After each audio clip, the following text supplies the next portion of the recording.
Hi friends, welcome back to my channel. ఇంతకు ముందు వీడియోలో ఈ టెంపుల్ గురించి చెప్తానన్నా కదా ఫ్రెండ్స్. ఇది శ్రీ యాగంటి ఉమామహేశ్వర దేవాలయం. చాలా పురాతనమైన టెంపుల్. ఇది కర్నూలులో ఉంది. ఇక్కడ స్పెషల్ ఏంటి అంటే అర్ధనారీశ్వర ఐడల్. అది ఒక సింగిల్ బ్లాక్ ఆఫ్ స్టోన్ మీద చెక్కబడి ఉంటుంది. నార్మల్గా శివాలయం అంటేనే స్వామివారు లింగ రూపంలో దర్శనమిస్తారు.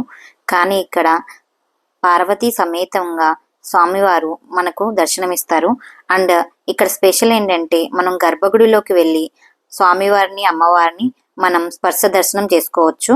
ఇక్కడ దేవాలయంలో గ్రోయింగ్ నంది స్టాచ్యూ ఉంది.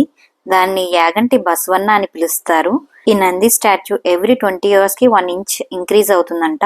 90 years క్రితం నంది చుట్టూ ప్రదక్షిణకు వీలుగా ఉండేదంట.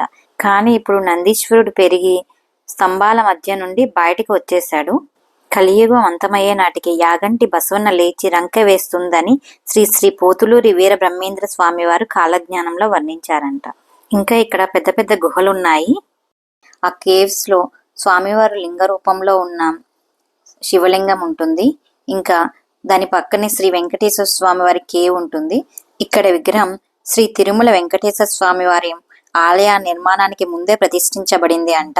సేమ్ తిరుమలలో చూసినట్టే ఉంటుంది.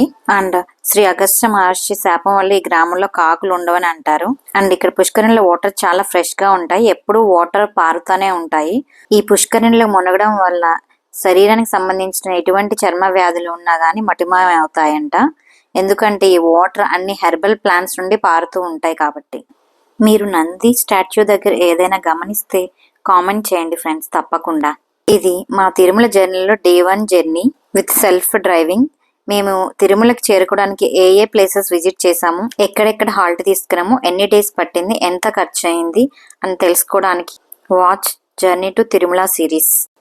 If you like to my videos, do subscribe, like, share, comment.